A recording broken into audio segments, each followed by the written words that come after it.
ओम श्री गुरुवे नमः। यस्य स्मरणमात्रेण ज्ञानमुत्पद्यते स्वयं, य एव सर्वसम्प्राप्ति तस्मै श्री गुरुवे नमः। ओम सहना भवतु सहनो भुनक्तु सह वीर्यं करवावहे, तेजस्विना अवदितमस्तु मा विद्विषावहे। ओम शांति शांति शांति। प्रणाम भगवान। श्री आलू वाले बाबा जी का दिव्य ग्रंथ महावाक्य, जिसमें भगवान हमारा अध्याय चल रहा है जीवन मुक्ति, और आज पेज नंबर 169 से आगे कर रहा हूँ। तो यहाँ पे सत्संग समाप्त हुआ था हमारा कि दोनों को ही कुछ कर्तव्य नहीं है, दोनों मुक्त हैं। जीवन मुक्त और विदेह मुक्त में कुछ अंतर नहीं है, ये दोनों ही मुक्त हैं और दोनों को ही कुछ कर्तव्य नहीं है। तो ऐसे आगे करता हूँ। जो जीवन मुक्त होता है वह भाव से विदेह मुक्त ही होता है। विदेह मुक्ति में त्रिपुटी रहित आनंद है, जीवन मुक्ति में दग्ध त्रिपुटी से साक्षी रूप से आनंद है। जीवन मुक्ति होते ही ब्रह्मलोक प्राप्त हो जाता है, ऐसा समझना चाहिए, क्योंकि ब्रह्मलोक तक का अचिन्ह मार्ग ज्ञान होते ही तय हो जाता है। शरीरांत में वह ब्रह्म को ही प्राप्त होता है, ब्रह्मलोक को प्राप्त नहीं होता। अच्छा, यहाँ पे काट दी बात कि शरीरांत में, शरीर के अंत में वह ब्रह्म को ही प्राप्त होता है, ब्रह्मलोक को प्राप्त नहीं होता। जीवन मुक्ति ज्ञान की सप्त भूमिकाओं में है। स्वेच्छा, विचारणा, तन्मानसा, सत्वपति, असंशक्ति, पदार्थभावनी और तुर्य, ये ज्ञान की 7 भूमिकाएं हैं। प्रथम की 3 श्रवण, मनन और निधिध्यासन रूप हैं। इनकी अवस्था जागृत है। चौथी सत्वपति भूमिका में ब्रह्म ज्ञान होता है। यह भूमिका ब्रह्म साक्षात्कार रूप है।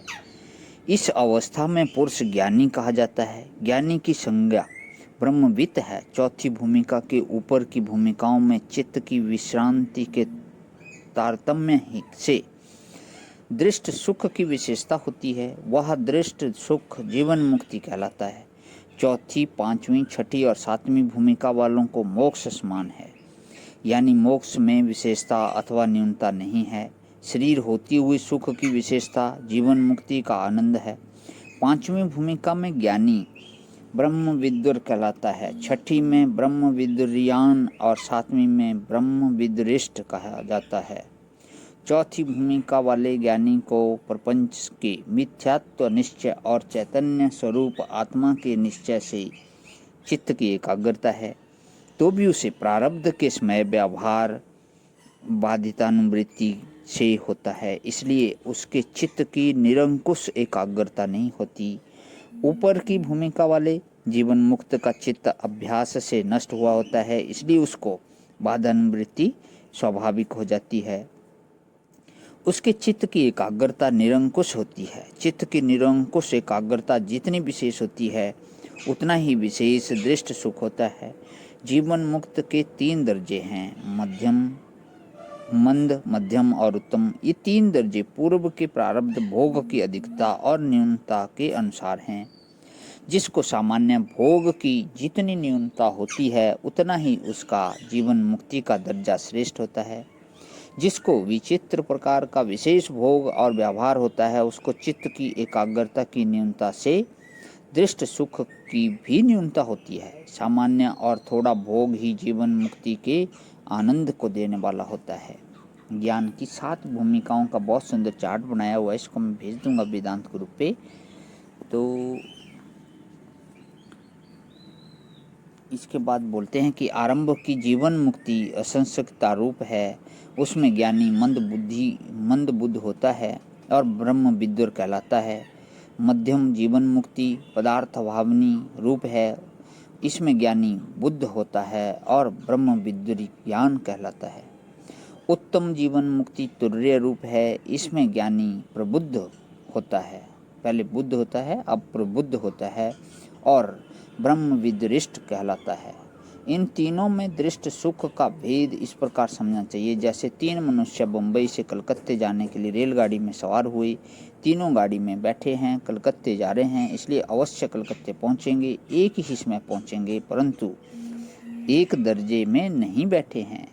प्रथम खर्च कम होने से तीसरे दर्जे का टिकट लेकर तीसरे दर्जे में बैठा, दूसरा थोड़े दर्जे का और तीसरा दूसरे अथवा पहले दर्जे में बैठा है।